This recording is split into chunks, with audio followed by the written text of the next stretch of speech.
para makapag-start tayo ng automation, kailangan muna natin mag-create ng form. So, punta tayo dito sa sites, and then form, builder.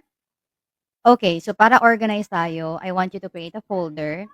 So, let's say the name of your folder is your name because you're the virtual assistant. Okay?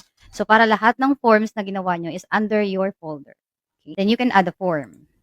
You can add a form here, or you can click here to add a form. So, we're gonna be creating the form from scratch. So, this is gonna be the default form. So, automatic may ganito ng information.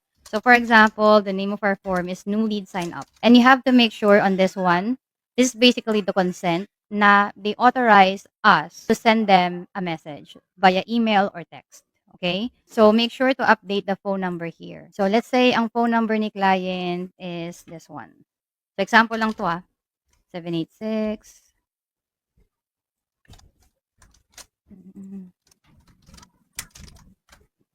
Okay, more information. So, let's say we're adding a website. So, click nyo lang yan and drag. So, let's say we have something personalized question. A single text, you can add additional information. So, let's add text, additional information. Okay, so we can, now for additional information, let's say you will be adding single line. Okay, so for example, ang question natin ay this one. So if you want this question to be on required, like they need to fill it out regardless, you can click here. For example, checkbox. Question is, are you married or single? So you need to go here, options. You can change married, single. Okay. So those are the two options. But if we're gonna change the question to, let's say, what is your marital status? Then you can add more option. I-click nyo lang tong add options. So, let's say widowed. Let's say divorce. So, let's add more. Let's say we have radio button. Sure. Let's say this one. Do you have any dependents? So, it's answerable by yes or no. So, go to options again. Then, you can add yes or no. Then, you can delete the other options. And you can set everything as required. This one, required. So basically, everything is self-explanatory.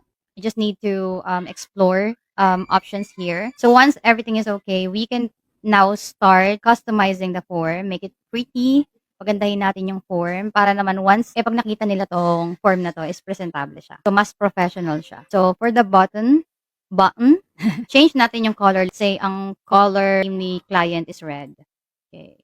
So, instead of button, change that to, let's say, submit. So, another thing we can add, customize it. Punta kayo sa style and options dito sa gilid. Upper right, punta kayo sa colors and background. So, dito, pwede nyo i-change yung colors and background. So, let's say, yung background is red. Ganyan yung magiging kakalabasan niya. Let's say black. Mas prefer ko ang white. So, ito guys, pwede natin ito ma-customize. So, pwede natin i-adjust yung size niya. Let's say 30. Pag yung weight, meaning, pag higher weight, yan yung naka-bold na. Pwede natin i-change yung color. Again, we can customize it. So, we can add more.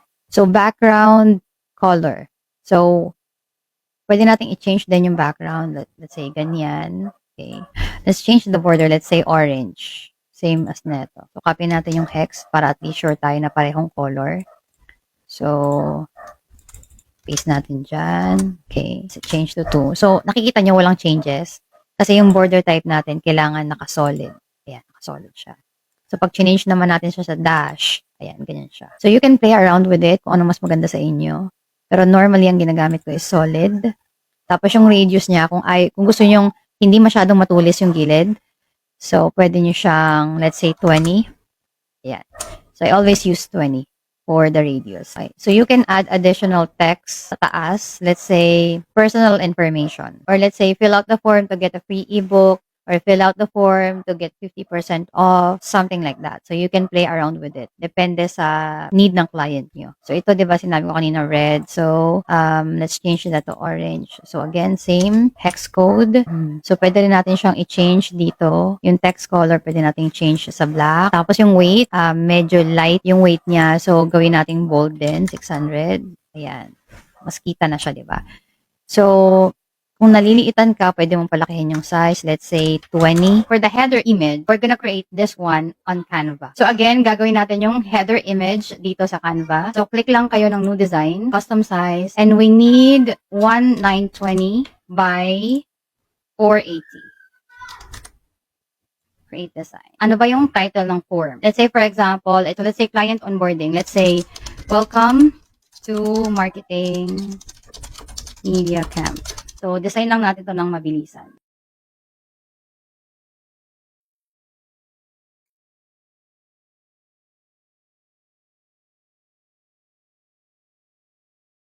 So, ayan.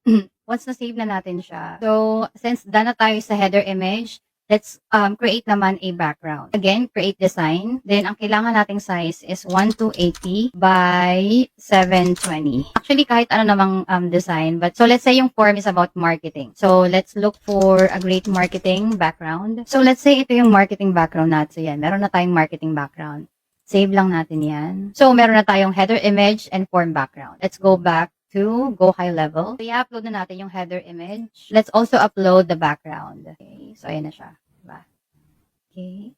So, let's save. Make sure lang na on the submit button, kasi once you submit, like, let's say for example, meron siyang default na message na thank you for taking the time to complete this quiz.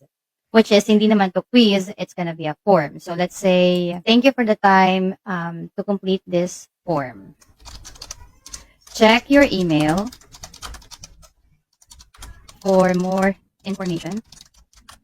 If you don't see it on your inbox, please check your spam folder. So again, thank you for taking the time to complete this form. Check your email for more information. If you don't see it on your inbox, please check your spam folder. So that is just a reminder for them to always check the spam folder. So wala tayong babaguhin dyan. So let's check the form to see how it looks like. So guys, so meron na tayong form na magagamit natin sa automation. So not only that, we can use this form in landing pages, funnels, website. All you need to do is to copy the link and paste it there. And guys, we can also send the link to someone so they can fill out the form. And again, form submitted is gonna be our trigger for this automation. And again, that's what we're gonna talk about on the next video. So, abangan nyo lang guys. Thank you so much for watching. Bye!